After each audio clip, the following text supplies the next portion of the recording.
Rapidement, donc moi je m'appelle Inde, j'ai créé WeMind il y a 1 an et demi et WeMind en fait ce que ça permet de faire, c'est que moi j'ai été salariée toute ma vie professionnelle et quand je suis devenue indépendante, je me suis rendu compte de tous les problèmes qu'on avait en tant qu'indépendant et en gros WeMind, pour le dire en une phrase, ça vous permet d'avoir en tant qu'indépendant les mêmes avantages qu'un salarié. Les mêmes avantages en termes de mutuelle, de logement, de comité d'entreprise, de couverture juridique. Donc, et ça vous permet aussi de faire partie d'une communauté de gens qui sont comme vous. Quand on a créé WeMind, au départ, il y avait moi et mon associé. Et aujourd'hui, on a 15 000 membres, ce qui fait qu'on a eu le temps de discuter avec beaucoup d'indépendants, beaucoup de freelance, et de voir en fait les différents modèles. Des gens qui gagnent beaucoup d'argent, des gens qui gagnent très peu d'argent, des gens qui réussissent, des gens qui s'en sortent pas trop, des gens qui décident de redevenir salariés. Et c'est pas forcément une mauvaise chose, ça peut être une très bonne chose. Et donc en fait, toute cette expérience-là, en fait, je voulais la retranscrire pour vous et la retranscrire en fait avec un programme qui me paraît assez court, en fait, assez simple et qui synthétise les discussions que j'ai eues. Alors j'ai peut-être discuté avec 1000 freelances, plus de 1000 freelances personnellement pendant 1 an et demi. Et du coup, ça m'a permis vraiment de synthétiser aujourd'hui la quintessence de tout ce qu'il y a à savoir. Dans le programme qu'on va avoir, il y aura des choses qui sont extrêmement techniques, mais qu'on ne va pas faire aujourd'hui, ce sera dans les prochains meet-up, et il y a des choses qui sont plus d'ordre philosophique.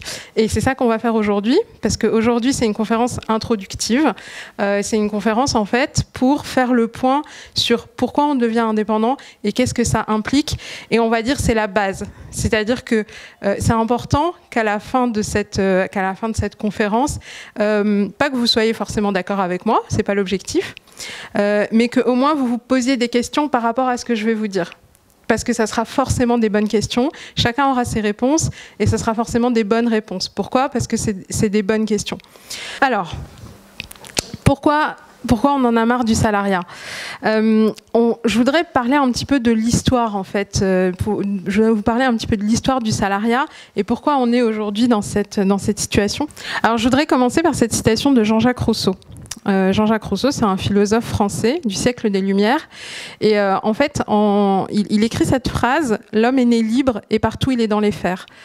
Cette phrase, en fait, elle a été écrite en 1762. Et en 1762, dans le monde, il y avait très très peu de pays démocratiques. Tous les pays étaient des régimes autoritaires. Et tout le monde trouvait ça normal. Les gens se plaignaient pas, les gens disaient pas oui, il faudrait que ce soit une démocratie. Enfin, si, il y avait quelques personnes qui disaient ça, mais c'était une toute petite minorité. La plupart des gens estimaient que le système normal de gouvernement, c'était des régimes autoritaires avec un chef, un seigneur, un roi, un empereur, un dictateur, enfin tout ce que vous voulez. Personne pensait que en fait le mieux c'était d'être libre. Et Rousseau, il prononce cette phrase, il écrit cette phrase qui est assez révolutionnaire pour l'époque, parce qu'il dit « l'homme est né libre ». Bah oui, à la naissance, on est libre.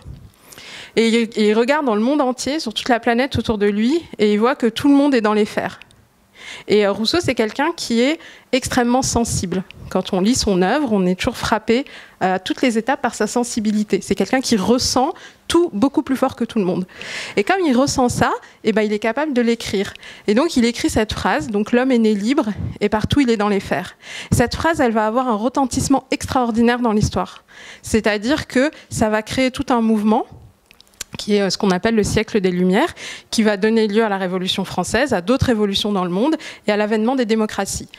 Et aujourd'hui, tous ici dans cette salle, vous estimez que la démocratie est un régime normal et que les autres systèmes, c'est des régimes qui ne sont pas normaux. Et en fait, le salariat, c'est exactement ça. C'est-à-dire que le salariat, c'est un système qui n'est pas naturel en soi, c'est un système dans lequel on vit, c'est un système dans lequel on est habitué, on est tous habitués à ce système, mais c'est pas le système naturel. Pourquoi ? Parce que Rousseau nous le dit, l'homme est né libre, et donc comme il est né libre, peut-être qu'on peut le mettre dans les fers, mais peut-être qu'il peut en sortir. Et donc ça, c'est le fondement philosophique de ce qu'on fait ce soir. Aujourd'hui, on a lancé l'invitation de ce meet-up, je crois que c'était lundi. Et vous tous qui êtes là ici, vous avez quitté le confort de vos maisons, vous avez pris le métro ou vous avez pris d'autres types de transports et vous êtes venus jusqu'ici. Ce qui vous a amené ici, c'est cette phrase-là. C'est parce que d'une certaine façon, Tout le monde sait que cette phrase, elle est vraie, et tout le monde sait qu'il y a quelque chose à aller chercher. Si le salariat était quelque chose de complètement satisfaisant, ben, les gens ne feraient pas l'effort de se déplacer ici. Et ce qui est formidable, c'est que quand vous regardez vos voisins, ben, tout le monde pense exactement la même chose. Donc vous avez tous ça en commun, c'est pour ça qu'on peut partager ce moment ensemble, c'est parce qu'on a tous ça en commun. Alors maintenant, on va parler de qu'est-ce que c'est le salariat. Comment on définit le salariat? La définition juridique du salariat, c'est la subordination. C'est ça la différence entre un salarié et un indépendant, c'est que quand on est salarié, on est subordonné. Ça ne veut pas dire qu'on est esclavagisé, ça ne veut pas dire qu'on est maltraité. Moi, je suis chef d'entreprise, les gens qui travaillent pour moi, j'essaye de ne pas les maltraiter. Mais il y a quand même une règle dans le salariat, c'est qu'il y en a un qui donne les ordres et il y en a un qui les exécute. Ce n'est pas une mauvaise chose. Je n'ai pas dit ça et je ne dirai jamais ça. Il y a plein de cas. Moi, j'ai été salariée pendant très longtemps. J'ai des gens qui travaillent pour moi. C'est un système qui a du sens. Il n'y a pas de problème. La question, c'est est-ce que ce système, il est satisfaisant pour vous ou pas? Et donc, en fait, quand vous venez dans une conférence sur le freelancing, c'est parce que peut-être que ça vous pose un problème. Cette subordination, elle pose un problème. Alors, en échange de la subordination, quand on a créé le salariat, on a demandé aux gens d'être subordonnés. Et quand on demande aux gens d'être subordonnés, eh ben, c'est pas très agréable. C'est la partie pas très agréable. Alors du coup, on donne des choses en échange. Et ce qu'on donne en échange de la subordination, c'est quoi? Ben, c'est de la protection. La protection, je voulais la symboliser avec cette image de famille pour montrer que c'est mignon, la protection. C'est mignon pour les enfants. Mais pour les adultes, c'est pas forcément mignon. Vous avez tous vécu avec vos parents qui vous donnaient à manger gratuitement, qui s'occupaient de vous, qui faisait tout ce qu'il y avait à faire pour vous, et puis un jour vous vous êtes levé et vous avez dit à vos parents, bon bah maintenant je vais aller vivre ma vie. Je vais aller travailler, me marier, voilà, toutes ces choses-là. Et du coup vous avez décidé que la protection et la subordination c'était quelque chose qui ne vous convenait plus. Et bien dans la vie professionnelle, on est exactement dans ce schéma-là. Le salariat est un système qui apporte des protections. Quand on rejette le salariat, quand on dit j'arrête le salariat, et qu'on rejette, en général, ce qu'on rejette, c'est la subordination. Par contre, la protection, on se pose des questions quand même. Des fois, on a envie de retourner chez papa-maman parce qu'il y a à manger gratuitement. Et ben, en fait, ça, c'est le prix à payer. Donc, le prix du salariat, quand on propose à des gens d'être salariés, ben, c'est de leur apporter de la protection. Et cette protection, elle a deux formes. Et c'est très important que vous compreniez qu'il existe deux formes. Parce que souvent, on pense qu'il n'y en a qu'une seule. Et ces deux formes, c'est que la protection apportée par le salariat, c'est d'abord un confort financier. Dans le salariat, on touche son salaire tous les mois. Tous les mois, on touche son salaire. Et il n'y a pas d'exception. Sauf dans des cas, voilà, ce qu'on appelle le chômage. Mais qu'est-ce qui se passe quand on est au chômage? Eh ben, on touche son salaire tous les mois. Donc, en fait, il y a d'abord ce côté financier. Ça, c'est, on va dire, tout le monde le sait, cette histoire-là. La chose qu'on ne sait pas forcément, c'est qu'il n'y a pas que le confort financier qui est apporté par le salariat, il y a quelque chose qui est encore plus important, j'allais dire encore pire, qui est le confort psychologique. Le salariat est extrêmement confortable psychologiquement. Parce qu'en fait, c'est pour ça que je vous montrais tout à l'heure l'image d'un enfant, c'est que le salariat met dans la posture psychologique de l'enfant. Parce qu'il y a quelqu'un qui s'occupe de tout ce qui est grave, important, etc. Et nous, on a juste à faire notre travail. Et du coup, ce confort psychologique-là, c'est la chose dont on n'a même pas conscience, mais à laquelle on est le plus addict quand on est salarié. On est addict à ce truc-là. Et en fait, c'est ça qu'il va falloir déraciner pour pouvoir devenir indépendant. Alors, maintenant, on va rentrer dans la philosophie de l'indépendance. Alors, cette phrase que vous voyez, alors je l'ai mise en anglais parce que c'est un poète anglais qui l'a dite, mais du coup, vous l'avez. I am the master of my fate, ça veut dire je suis le maître de mon destin. I am the captain of my soul, je suis le capitaine de mon âme. Cette phrase, en fait, elle a été rendue vraiment populaire par quelqu'un qui s'appelle Nelson Mandela. Nelson Mandela, il était en Afrique du Sud, il a été emprisonné pendant des années c'est lui qui a mis en place la réunification et la suppression de la ségrégation raciale et qui est devenu derrière le président de l'Afrique du Sud. Et en fait, ce qui lui a permis de faire tout ça, c'est en fait un jour, il a lu ce poème de de William Ernest Henley, qui dit en fait, je suis le patron. Mais il ne dit pas je suis le patron des autres. Il dit je suis le patron de moi-même. Et ça, c'est quelque chose que Nelson Mandela a compris. Et en fait, la raison pour laquelle c'est aussi connu, c'est qu'en fait, un jour, il a pris ce poème, il a réuni tous les prisonniers dans la prison dans laquelle il était enfermé pendant des dizaines d'années, et il leur a lu ce poème. Et en fait, le fait qu'il ait lu ce poème, ça a changé la vie de tous ces gens, et ça a changé le destin de l'Afrique du Sud. Parce qu'en fait, il a dit, le but, c'est pas de faire la guerre aux Blancs. Le but, c'est pas de faire la guerre à tout ce qui se passe autour de nous. Le but, c'est d'être le capitaine de son âme. Et une fois qu'on est le capitaine de son âme, et ben, à partir de là, on est inattaquable. Et après, il a pu inspirer plein de gens qui ont fait en sorte qu'il devienne le président de l'Afrique du Sud, qu'il soit libéré et qu'il devienne le président de l'Afrique du Sud. Ça, c'est la philosophie de l'indépendance. C'est-à-dire que quand on est indépendant, on n'est pas là pour taper sur les salariés, on n'est pas là pour taper sur les patrons, on n'est pas là pour taper sur qui que ce soit. Et on n'est pas là pour être le patron de quelqu'un. On est là pour être le patron de soi-même. Et ça, c'est le truc le plus dur qu'on puisse faire dans sa vie, en fait. C'est d'être le patron de soi-même. Et ça, c'est la racine de la philosophie de l'indépendance. Et c'est cette question-là c'est par cette question-là qu'il faut commencer. Alors, maintenant, on va rentrer un petit peu dans la philosophie de l'indépendance un petit peu plus concrète. On a vu ce que le salariat apporte. Ce que le salariat apporte, c'est puissant. Et donc, s'en passer, c'est comme arrêter une drogue dure. Et quand vous arrêtez la drogue dure, ben, il va falloir trouver autre chose. Et, il va falloir devenir, comme on a vu, le capitaine de son âme et derrière aller mener sa vie de façon complètement indépendante. La première chose que le salariat apporte, on l'a vu tout à l'heure, c'est le confort financier. Le confort financier, eh ben, ça se remplace. Ça se remplace par quoi? Au lieu d'avoir un salaire régulier qui tombe tous les mois, ça se remplace par une méthode pour trouver des clients. On ne va pas faire ça aujourd'hui, puisque ce n'est pas le sujet. On est sur une conférence introductive et vous avez la conférence numéro 3 qui est consacrée à ce sujet-là. Donc je ne vais pas rentrer dans le détail. La méthode pour trouver des clients, c'est une méthode. C'est pas compliqué, il y a des gens qui sont magiques et d'autres qui sont pas magiques. En fait, c'est pas vraiment compliqué, c'est juste qu'il faut appliquer une méthode. Il y a des méthodes pour chaque métier, il y a des milliers de méthodes. Et donc, du coup, en fait, il faut trouver la méthode qui marche pour vous. Si vous prenez une méthode et que vous l'appliquez, ça marche. Si vous prenez une méthode et que vous l'appliquez pas, ou que vous l'appliquez mal, ça marche pas. Chez WeMind, on voit dans tous les indépendants qu'on rencontre, des gens qui ont une méthode et des gens qui en ont pas. Bizarrement, ceux qui ont une méthode, ils s'en sortent très très bien, voire ils ont trop de clients. Et ceux qui n'ont pas de méthode, là c'est beaucoup plus compliqué, parce qu'on attend qu'il y ait des choses qui tombent du ciel, et malheureusement les choses ne tombent pas du ciel. Ça, c'est un réflexe du salariat. Donc, il faut juste une méthode.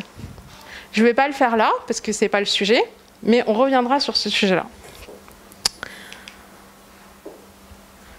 Ensuite, on va rentrer maintenant dans ce qui est un petit peu plus psychologique. Quand on est salarié, on est dans un rapport de subordination. Ça, on l'a déjà dit. Donc c'est ça qu'il faut remplacer, et on va le remplacer avec un rapport d'égalité. Mais ça, c'est quelque chose sur lequel on est conditionné. On est conditionné à l'école à être subordonné. On est conditionné en entreprise à être subordonné. Du jour au lendemain, quand on devient indépendant, en fait, il faut changer son mindset et rentrer dans un rapport d'égalité. Ça peut prendre pas mal de temps, ça peut se faire très vite ou ça peut prendre pas mal de temps. Moi, ça m'a pris pas mal de temps. C'est-à-dire que même en étant plus salarié, quand je revoyais des gens qui auraient été en posture d'être mon patron, inconsciemment, j'avais l'attitude qui consiste à me positionner en subordonné.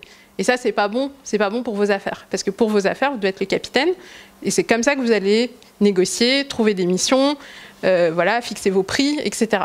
Et donc du coup, déjà, ce que j'essaye de faire là, c'est de poser le sujet.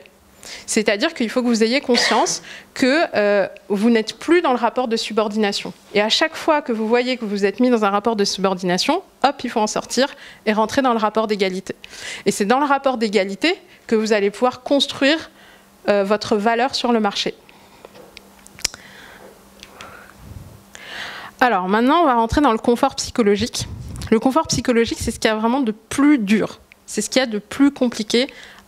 C'est la chose à laquelle vous êtes addict. Les gens pensent que quand on sort du salariat, le plus dur, ça sera de ne pas toucher son salaire tous les mois. Mais ce n'est pas vrai. En fait, ce qui est le plus dur, c'est d'être complètement responsable de tout ce qu'on a à faire. Et ça, en vrai, c'est angoissant. Ça, c'est très difficile. Donc ce confort psychologique, comment on va le trouver ? On ne va pas le trouver dans les autres, on ne va pas le trouver dans des méthodes, on ne va pas le trouver dans quoi que ce soit, on va le trouver dans le fait de connaître sa valeur. Comment on fait pour connaître sa valeur ? C'est la méthode la plus simple, et je pense que vraiment tout le monde est capable de la faire, c'est de dire à quoi je suis bon. Tout le monde est bon à quelque chose. On est tous bons à quelque chose. Et ce n'est pas forcément un métier. Ce à quoi on peut être bon, il y a des gens par exemple qui sont très bons pour jouer aux jeux vidéo. Ce n'est pas un métier, mais ce n'est pas grave. C'est déjà quelque chose dans lequel on est très bon. Il y a des gens, ils sont très très bons pour négocier. Il y a des gens, ils sont très très bons pour faire une danse particulière. Donc c'est ça, en fait, c'est connaître sa valeur. Et quand on connaît sa valeur et qu'on en est hyper convaincu, en fait, ça fait que votre posture vis-à-vis des gens, elle est forte. Parce que du coup, vous savez qui vous êtes et vous savez que la personne en face de vous, même si c'est un PDG d'une grande entreprise, il n'a pas plus de valeur que vous. Et ça aide à rentrer dans le rapport d'égalité. Pourquoi ? Parce que vous êtes le PDG de vous-même. Et ça, on a dit que c'était beaucoup plus dur que d'être le PDG d'une grande entreprise. Moi, j'ai déjà vu des PDG de grandes entreprises se retrouver... un PDG, c'est un salarié, hein, pour votre information. Quand il se retrouve indépendant, c'est pas la même chose. Parce que passer du PDG de grande entreprise à PDG de soi-même, c'est très compliqué. Beaucoup plus compliqué d'être PDG de soi-même que d'être PDG d'une grosse boîte. Donc c'est d'abord le fait de connaître sa valeur. Et ça, tout le monde est capable de se dire, voilà, ça, ma valeur, c'est ça. Et c'est psychologique, en fait. Là, je ne suis pas dans le métier, je ne suis pas dans comment on trouve les clients. Ce n'est pas ça le sujet. C'est déjà psychologiquement de se dire, moi, j'ai une valeur, et j'ai une valeur qui est égale à toutes les personnes qui existent sur Terre. Le confort psychologique, il y a quelque chose que je vois tous les jours chez les salariés et que je pense moi-même j'ai pratiqué à longueur d'année quand j'étais salarié, c'est que quand on est salarié, quand il y a un problème, c'est la faute du patron. Il a bon dos le patron. Le patron, tout est de sa faute. Quand on est indépendant, il n'y a plus de patron. Et en fait, non seulement il n'y a plus de patron, mais ça ne sert plus à rien de chercher à qui c'est la faute quand il arrive quelque chose. Parce que quand vous êtes indépendant, c'est jamais la faute des autres. Jamais. C'est simple, c'est pas compliqué, c'est jamais la faute des autres. Et pourtant, quand on est indépendant, on a beaucoup plus de difficultés que quand on est salarié. Quand on est salarié, on en a quelques-unes et on a un bouc émissaire, c'est le patron et c'est de sa faute. Quand on est indépendant, on a beaucoup plus de problèmes et c'est la faute de personne. À la limite, il y a une responsabilité. Et la responsabilité, c'est toujours que s'il m'arrive un problème, c'est ma faute. C'est ma responsabilité. Mais le but, c'est pas d'aller chercher la faute des autres. Le but, c'est quoi ? Une fois qu'on a accepté que c'est jamais la faute des autres, c'est parce qu'on a fait une erreur. S'il se passe un problème, c'est parce qu'on a fait une erreur. Et à ce moment-là, qu'est-ce qu'on fait ? On apprend de ces erreurs et on passe à la suite. Donc c'est même pas la peine d'aller chercher les responsables et de dire je vais les punir et je ne sais quoi. Non, quand on est indépendant, on apprend de ses erreurs.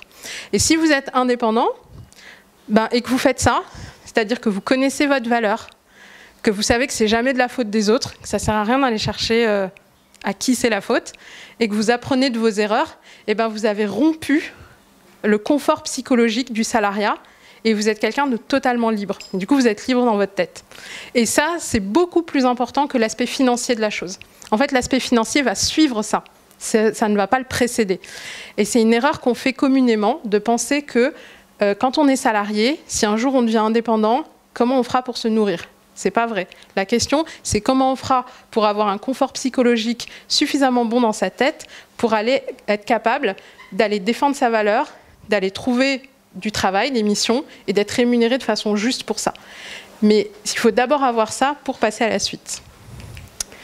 Alors maintenant, je vais terminer avec un dernier sujet qui est les valeurs de l'indépendance. Alors les valeurs de l'indépendance, c'est selon WeMind, hein, parce qu'en fait, chacun en réalité a ses valeurs, et c'est très bien que chacun ait ses valeurs. Alors, la première valeur quand on est indépendant, c'est la liberté. J'ai commencé par ça. pourquoi est-ce qu'on choisit le travail indépendant, pourquoi est-ce qu'on choisit de sortir de chez soi pour venir à une conférence tard le soir, c'est parce qu'on veut la liberté. Et c'est pas quelque chose qui est important pour tout le monde. Mais si vous êtes indépendant, il faut que cette valeur, elle soit très très forte. C'est le socle pour vous, c'est le socle de votre personnalité. Si vous n'avez pas ce socle-là, vous ne tiendrez pas dans l'indépendance. Il est tout à fait possible, par exemple, de se dire, ma valeur la plus importante dans ma vie, c'est ma famille. Je veux m'occuper un maximum de mes enfants. Et du coup, ce n'est pas la liberté. C'est possible et on a le droit, et c'est respectable. Mais par contre, pour vivre heureux et longtemps en tant qu'indépendant, il vaut mieux apprécier la liberté. Parce que c'est ça, la chose la plus agréable qu'il y a dans l'indépendance. Donc si c'est quelque chose qui ne vous intéresse pas, du coup, il faut se dire que ce n'est pas pour moi, et ce n'est pas grave. C'est la responsabilité. Si vous voulez la liberté, mais que vous ne voulez pas la responsabilité, ça ne va pas fonctionner. C'est mathématique. Quand on est libre, derrière, il faut assumer les conséquences de sa liberté. Il faut en assumer les conséquences, c'est-à-dire, on l'a vu sur le côté un peu psychologique, mais de manière générale, dans tout ce qui se passe au quotidien, à partir du moment où vous êtes libre, il n'y a plus personne d'autre qui peut décider pour vous, et il n'y a plus personne d'autre à blâmer. Donc du coup, la responsabilité, c'est la deuxième valeur. Et donc ces deux valeurs-là, elles sont liées. On ne peut pas prendre une sans l'autre. Vous verrez que la troisième, on n'est pas obligé de la prendre. Mais les deux valeurs-là, on est obligé de les prendre ensemble. Et si on a une et pas l'autre, même si par exemple on décide d'être responsable, mais qu'on n'a pas tellement envie d'être libre, on sera un indépendant très malheureux. Donc de toute façon, il ne faut pas le faire. On a des mères de famille, par exemple, très responsables, mais qui ne veulent pas la liberté, parce qu'elles veulent être avec leurs enfants. Et du coup, elles vont être très malheureuses. Donc, il n'y a pas de choix entre la liberté et la responsabilité. Quand vous devenez indépendant, vous prenez ces deux valeurs et vous n'avez pas le choix. Mais en même temps, c'est génial. La troisième valeur, c'est la bienveillance. Alors, la bienveillance, ça a l'air d'avoir rien à voir. Et celle-là, comme je vous ai dit, vous n'êtes pas obligé de la prendre. La question, c'est quand on est indépendant et qu'on arrive à subvenir à ses besoins, on va dire, de façon on va dire tout seul, puisqu'on est indépendant, la question, c'est le monde dans lequel on vit. Parce qu'en fait, même si on est indépendant, en fait, en vrai, on n'est pas seul. On n'est pas seul parce qu'on travaille avec des gens, on a des clients, on rencontre des gens avec qui on peut faire des missions ensemble, on a des amis, on vit dans une société. Et du coup, quand on vit dans une société, la question, c'est quels sont les rapports qu'on entretient avec les autres. Est-ce qu'on entretient des rapports bienveillants ou est-ce qu'on entretient des rapports malveillants ? Pour le savoir, il suffit de se dire, est-ce que moi, j'ai envie d'être traité par les autres de façon malveillante ou de façon bienveillante ? Moi, il se trouve que je préfère être traité par les autres de façon bienveillante. Du coup, j'essaye de faire la même chose. Et comme ça, c'est un échange. Tout le monde, si moi je suis bienveillante avec les autres, ils vont être bienveillants avec moi. Et globalement, ça fait que notre vie à tous, elle va être beaucoup plus agréable. La bienveillance, ça fait aussi que quand on est indépendant, en fait, on va faire des erreurs. C'est comme ça. Et du coup, quand on fait des erreurs, quand on est bienveillant, on pardonne les erreurs. Quand on travaille avec quelqu'un et que la personne elle a fait une bêtise et qu'elle n'a pas fait exprès, on lui dit c'est pas grave. Et donc ça fait partie de la bienveillance et ça fait qu'on vit dans un monde plus agréable en tant qu'indépendant. On n'est pas obligé de prendre cette valeur. On peut prendre, par exemple, que la liberté, la responsabilité, et dire, mais par contre, avec tous les autres, je ne serai pas sympa, parce que c'est ma gueule d'abord. On peut faire ça. Et il y a des gens qui le font, et qui l'assument, et c'est pas grave, on peut faire ça. Mais la question, c'est est-ce qu'on a envie de vivre comme ça ou pas ? C'est chacun de répondre à cette question.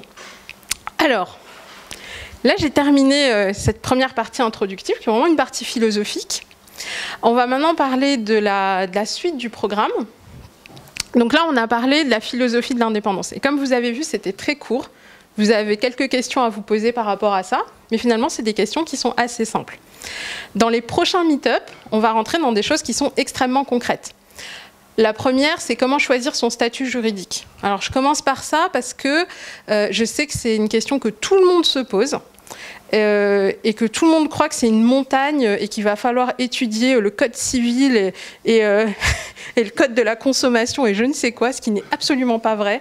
Et quand on regarde sur Google, on a l'impression que c'est compliqué, alors qu'en réalité, c'est simple.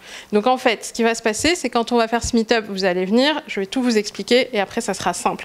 Et après, surtout, on pourra enlever ce sujet-là administratif et on pourra passer au vrai truc important. Alors, qu'est-ce qui est important? C'est comment on trouve ses premiers clients. Alors, comment on trouve ses premiers clients? Et ben, comme je vous disais tout à l'heure, c'est pas de la magie, c'est de la méthode.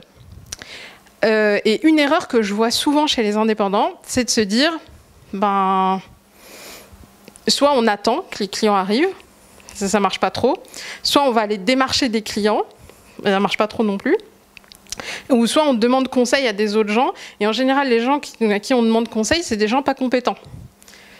Ben oui. Quelle est la personne la plus compétente pour savoir comment on trouve des clients? Ben, c'est quelqu'un qui est déjà indépendant depuis un certain temps et qui sait comment on fait. Et donc, c'est ça qu'on va faire. C'est-à-dire que quand on parlera de comment trouver ses premiers clients, eh ben, on va le faire avec des gens compétents qui savent faire ça. Ensuite, on va parler de comment éviter les pièges de la vie de freelance. Alors, pourquoi on va parler de ça? Parce qu'aujourd'hui, on a parlé un petit peu de la philosophie, mais on n'a pas encore parlé des pièges. Parce que la philosophie, c'est ce qui attire pour rentrer dans le monde du freelancing. Mais ensuite, la question, c'est une fois qu'on est dedans, et ben malgré tout, même si on a le bon mindset, même si on a bien réfléchi, même si on a une méthode, ben en fait, on fait des erreurs. Et ça, c'est normal. Du coup, c'est pas grave. Et ben ça, on va expliquer quelles sont les erreurs qui sont naturelles, qui sont humaines, et comment on y fait face. Et en fait, c'est simple aussi. Et puis ensuite, on va parler d'une dernière chose, c'est qu'en fait, comme je vous disais, WeMind, en fait, ça permet d'avoir à peu près les mêmes avantages que le salariat. Et ça a l'air d'être de la magie, et ça n'en est pas, comme tout le reste. C'est de la méthode. Et surtout, c'est des gens. C'est-à-dire que c'est pourquoi on peut créer un service comme WeMind, parce qu'en fait, il y a des gens qui ont compris les valeurs qu'on vient d'expliquer. Si, par exemple, vous n'êtes pas d'accord avec les valeurs que j'ai expliquées tout à l'heure, en gros, vous ne serez pas très content chez WeMind, parce que chez WeMind, en fait, on a justement ces valeurs-là. Et si on a ces valeurs-là, en fait, le fait de faire partie d'une communauté, c'est extrêmement puissant pour plein de choses. Et ça, ce sera le dernier sujet qu'on abordera. Merci pour votre attention pour ce soir.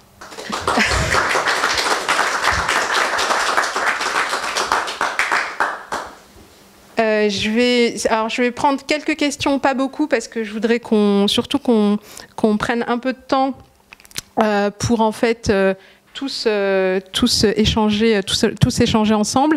Et vous pourrez me joindre. J'ai laissé mes coordonnées pour que vous les ayez.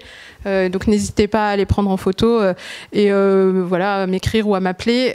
Ça sera avec plaisir. Donc je vais prendre juste quelques questions et après je voudrais surtout consacrer le temps qui reste à échanger avec tout le monde en fait.